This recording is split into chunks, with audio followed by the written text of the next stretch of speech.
My male 26 sister, 23, runs a bakery business, and she's been struggling lately to keep up with orders because she's been short-staffed. She does a lot of orders for wedding cakes that require custard or marmalade fillings, and I offered to help her by making these fillings at home and bringing them to her, so she had less work to do. Unfortunately, the past 4 times I've made these fillings, my girlfriend, 24, has literally dipped her fingers into the filling jars and contaminated them because, in her words, she just wanted to try some.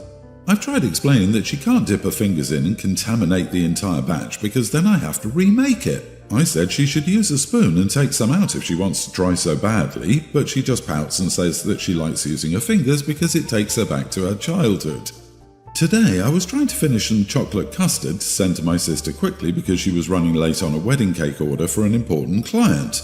I told my girlfriend beforehand not to eat the custard, and if she wanted to, please use a spoon. I get out of the shower, and what do I see? She has her fingers in it again. I totally lost it because this was the 5th time she blatantly disregarded what I said, and I yelled at her and told her to stop eating the damn food I was making because it wasn't for her and she was contaminating it. She started crying and got mad at me for fat-shaming her, even though I'd made no comment on her weight and she has no history of weight issues or eating disorders. I know I was harsh, but she kept pushing my limits. Am I the idiot? Does she also wear a diaper and draw on the walls with crayons because it reminds her of her childhood?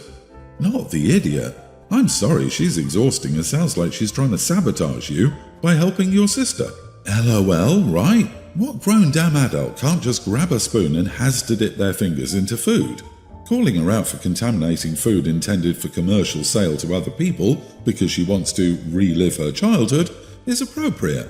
Hiding behind the fat-shaming nonsense seems like a way to escape accountability for her total lack of self-control. Oh God, I feel so guilty for laughing at this. Anyway, I second this as well. She sounds like she's purposefully trying to get in the way of you helping your sister at this point, so I would say she's probably jealous of your relationship with her. This is her way of making you stop the attention and help you give your sister.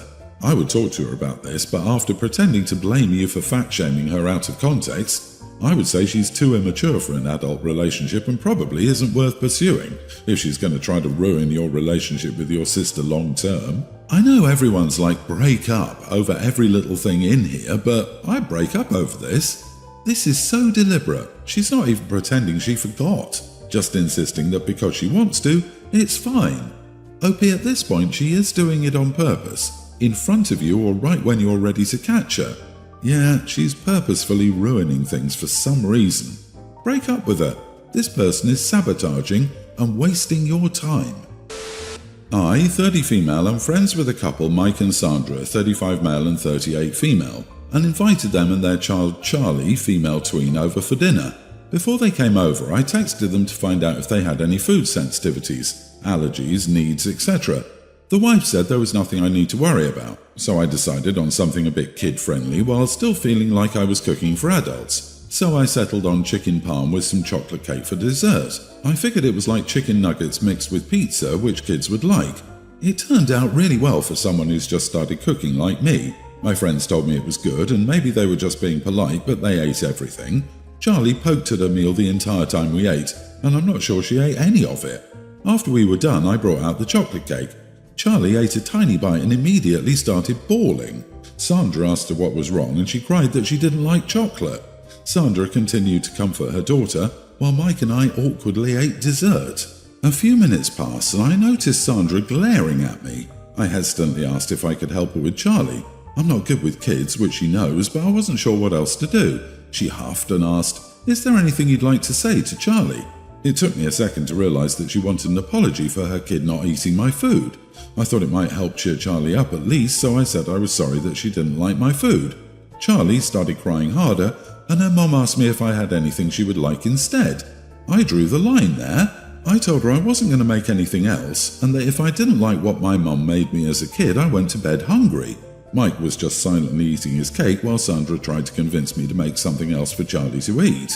I stood up from the table and asked Mike if he wanted me to wrap up his cake for him to take home, because the rest of his family was apparently not having a good time.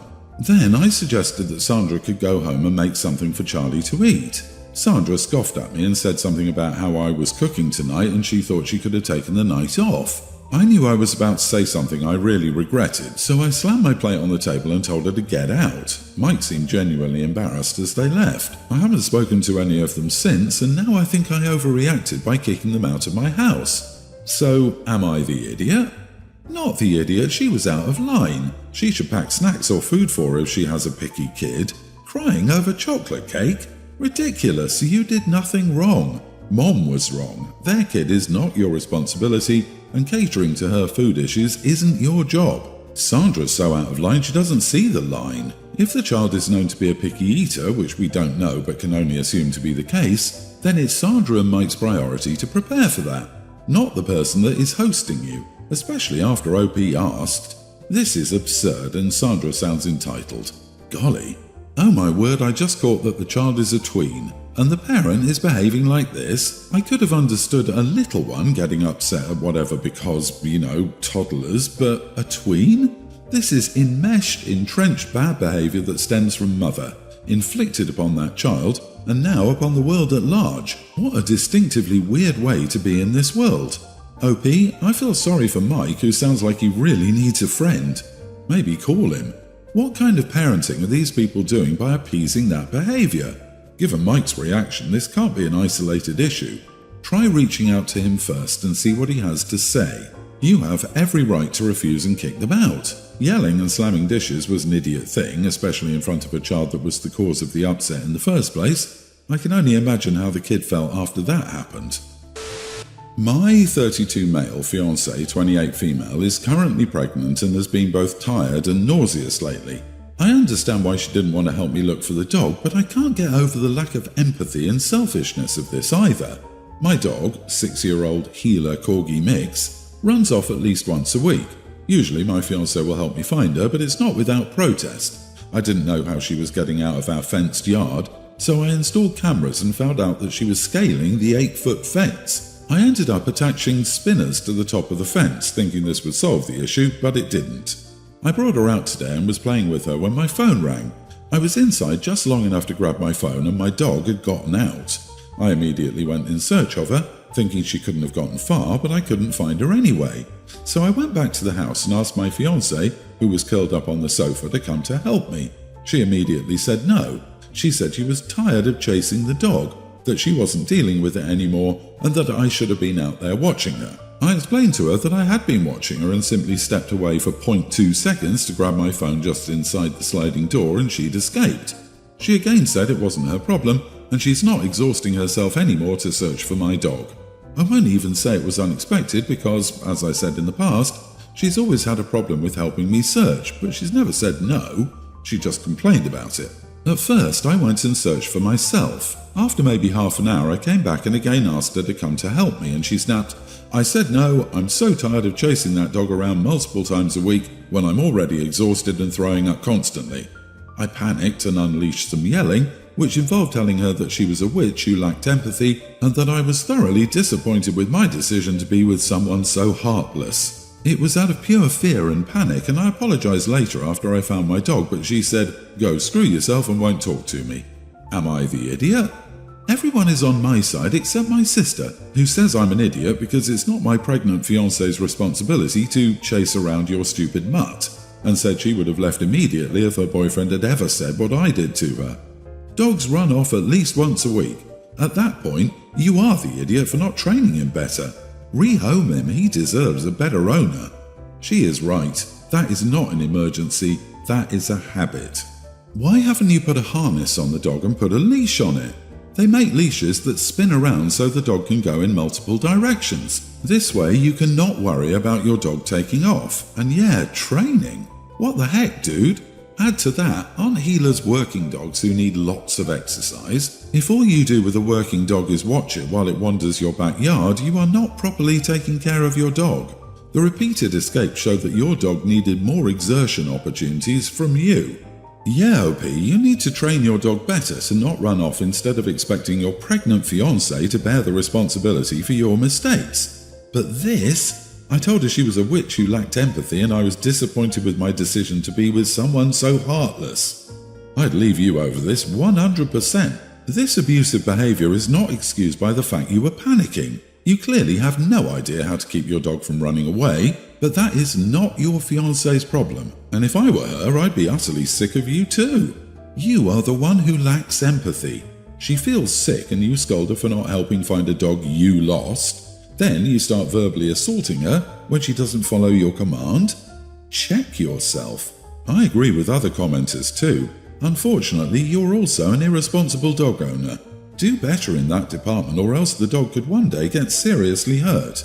If you can't do better, find someone who can and give her up. My ex, Josh, 18 male, and I, 18 female, have a toddler child together. He's a good parent and all, but we don't really mesh well. After a while, all we do was fight and we decided to break up. Before we started dating, there was this girl, Zoe. Apparently, Zoe and Josh never dated, but everyone insists that they would have had she not moved away. One of the first things Josh's friends said to him when we broke up was, "You should call Zoe up." I've heard plenty of how perfect they are for each other. She's super pretty too. I'll admit she was another reason we broke up. Even though she moved hours and hours away, she and Josh would still talk. Nothing ever happened, but you know. Well, she moved back into the area some weeks ago, and I haven't seen Josh this happy in a long time. Our daughter's birthday was soon, and we agreed on doing birthdays together, and Josh asked if Zoe could be there too since all our friends were coming anyways. I was going to say no, but I technically had no reason to. She's been super nice to our daughter and me, and it's not like Josh and I are together anymore. She came and everyone's attention was on her. Many of them hadn't seen her in years, and well, as I said, she's very pretty. My daughter obviously didn't care, but I felt that everyone was being a bit rude. Even Josh's dad was like, "Wait, you're the Zoe?" and talked to her for ages, saying how glad he was to finally meet her. Don't get me wrong, everyone was super sweet to my daughter, and my daughter liked Zoe, but she was the main topic the whole time. My mom noticed this too and kept trying to turn the attention to my daughter. When she gave up, I got really upset. Everyone went out to the backyard and Josh had our daughter. Zoe stayed behind for whatever reason. She started telling me how cute my daughter is. I wasn't in the mood though, so I just replied with, "Mm-hms." She noticed and was like, "Did I do something to offend you?" She looked at me like I was crazy and I was so over it. I told her that her whole presence offends me and that I'm tired of always hearing about her. I then asked her to please leave. I heard her call me a witch, but she just quickly whispered something to Josh and then left. So now everyone is mad at me because Zoe said she doesn't feel welcome. My parents are the only ones on my side, but I don't know how reliable that is considering. Please be honest. Am I the idiot here? You are the idiot. She did nothing to you. You were unforgivably rude to her for purely internal reasons. You're letting your jealousy show. Of course, people will be more interested in an adult they've heard a lot about versus a little kid's birthday.